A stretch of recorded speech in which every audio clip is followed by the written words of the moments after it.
abuso de poder y las detenciones arbitrarias configuran un problema latente en nuestra sociedad, a lo largo de nuestra historia y en la actualidad, contexto que ha traído incertidumbre y desconfianza en las propias instituciones y servidores públicos frente a la notable ausencia de eficacia. Sí, sí. No, pues oiga, me están pegando, pegue y pegue. No dice nada y... ¿Quieres ver que sí te puedo hacer algo? Estadísticas oficiales como ENVIPE o EMPOL permiten cuantificar y evidenciar la falta de confianza en el sistema de justicia penal y los altos índices de abuso de poder, demostrando que los ciudadanos son detenidos en condiciones que vulneran su dignidad, integridad física y psicológica, incluso sin vínculo delictivo alguno, hecho que no culmina en este primer momento, sino que es llevado a posteriores autoridades. Es decir, que la mayoría de detenciones tienen como base la violencia, intimidación, así como prácticas discriminatorias.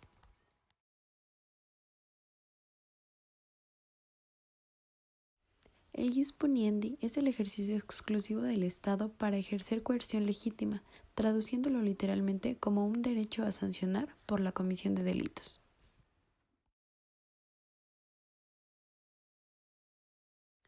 El proceso de criminalización y penalización es la capacidad del Estado para implementar amplias gamas de penas, desde amenazas con sanciones económicas hasta penas máximas privativas de libertad, por lo que la fuerza se convierte en un elemento fundamental al que recurren todas las clases dominantes para impedir la insubordinación o la desobediencia.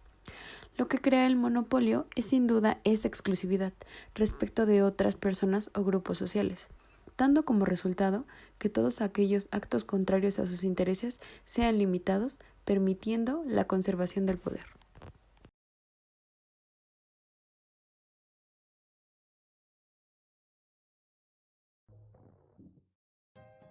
La criminología crítica es un término general para una variedad de teorías y perspectivas criminológicas que desafían los presupuestos centrales de la criminología convencional. Entendamos como criminología convencional a aquella centrada excesivamente en el estudio de los delincuentes individuales, la delincuencia callejera y el control de la misma en nombre del Estado. Esta criminología es la más extendida y es considerada como bastante reduccionista. En cambio, la criminología crítica y sus diversas ramificaciones adoptan un enfoque en el que consideran que la distribución desigual del poder o de los recursos materiales dentro de la sociedad influye grandemente en lo relativo al fenómeno criminal y sus mecanismos de control. Por eso mismo, los criminólogos críticos tienden a abogar por cierto nivel de compromiso directo con la gama de injusticias sociales reflejado por sus análisis y la aplicación de su teoría. Todas las diferentes corrientes o ramificaciones de la criminología crítica plantean la posibilidad de efectuar reformas importantes dentro de la sociedad, esencialmente que promuevan una mayor igualdad y una mayor calidad de vida para los desfavorecidos y marginados, no solo para unos cuantos miembros privilegiados de la sociedad.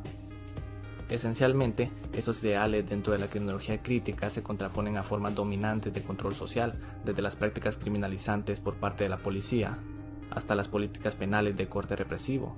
Esto según los criminólogos críticos porque tales estrategias perpetúan las injusticias, son profundamente sesgadas y contraproducentes en términos de lograr cambios positivos en los individuos y en las condiciones sociales. El término de criminología crítica como tal comenzó a aparecer aproximadamente en 1970. No obstante, esta perspectiva cuenta con antecedentes desde mucho tiempo atrás. La criminología crítica contemporánea tiene sus raíces en una variedad de perspectivas teóricas que han propuesto una crítica tanto de las condiciones existentes en la sociedad como de las teorías convencionales o establecidas que pretenden explicar la sociedad, los fenómenos sociales y el comportamiento social. La teoría marxista ha sido una fuente de inspiración para algunas tendencias influyentes de la criminología crítica, aunque ha sido un error bastante común caracterizar a todos los criminólogos críticos como marxistas o neomarxistas.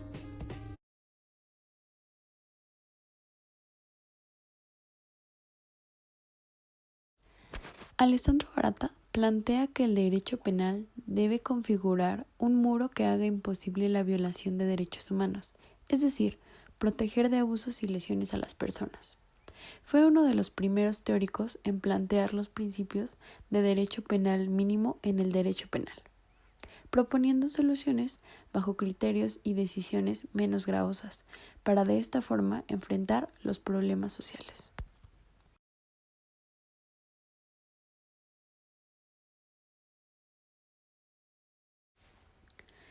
Por otro lado, Alessandro hace una fuerte crítica a la intervención penal.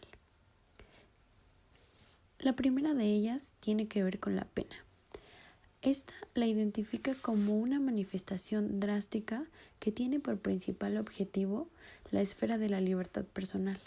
Es una violencia institucional, ya que limita los derechos y genera represión de las necesidades reales fundamentales de los individuos, mediante la acción legal o ilegal de los funcionarios del poder legítimo o del poder fáctico en una sociedad. La segunda crítica está direccionada a los órganos de la justicia penal, es decir, el legislador, la policía, el Ministerio Público, jueces, órganos de ejecución, entre otros. Él afirma que no representan ni tutelan intereses comunes a todos los miembros de la sociedad, sino que constantemente prevalecen intereses de grupos minoritarios dominantes y socialmente privilegiados. Barata también hace un fuerte señalamiento al funcionamiento de la justicia penal, afirmando que es altamente selectivo, ya sea en lo que respecta a la protección otorgada a bienes o intereses, o bien en lo que concierne al proceso de criminalización y al reclutamiento de la clientela del sistema criminal.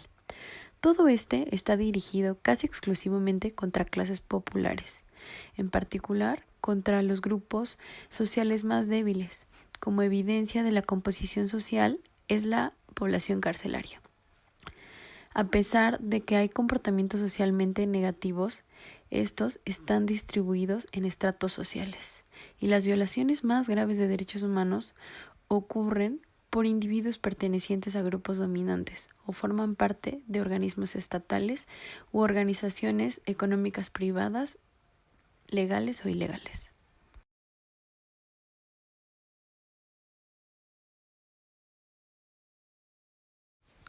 Con base en todo lo abordado, traigo a colación el concepto de política criminal, la cual puedo definir como todas aquellas políticas y decisiones que el Estado utiliza para justificar el uso del poder punitivo bajo la idea de la protección, prevención y reintegración social. Todo esto con el objetivo de crear credibilidad y certidumbre en la sociedad. Sin embargo, los esfuerzos dan la impresión de estar acotados a dar simples números y no resultados. Hablamos de la última ratio, es decir, el derecho penal debe ser utilizado por el Estado como el último recurso para proteger bienes jurídicos. Sin embargo, considero que se ha convertido en una excelente herramienta para ser utilizada a conveniencia. Pareciera incluso que las decisiones y las acciones de seguridad pública tienen precio, un costo alto al que pocas personas pueden acceder. Nuestras cárceles no están llenas de altos funcionarios ni de personas económicamente estables. Por el contrario, la mayoría de los reos pertenecen a la clase baja de nuestro país, así como grupos vulnerables, indígenas y mujeres. Constantemente se habla de que el antiguo sistema acuñaba muchos vicios que colapsaron su permanencia. Se veía en el nuevo sistema penal una esperanza. Desafortunadamente, la problemática es aguda, va mucho más allá de un sistema implementado. Hablamos de grandes brechas de corrupción, intereses acuñados, políticos, económicos, malas prácticas institucionalizadas. En suma, considero que surge una notable necesidad de la deconstrucción de nuestro propio derecho, romper tendencias, vicios, vínculos de corrupción y malas prácticas, en busca de salvaguardar los derechos humanos, garantizando el idóneo acceso a la justicia.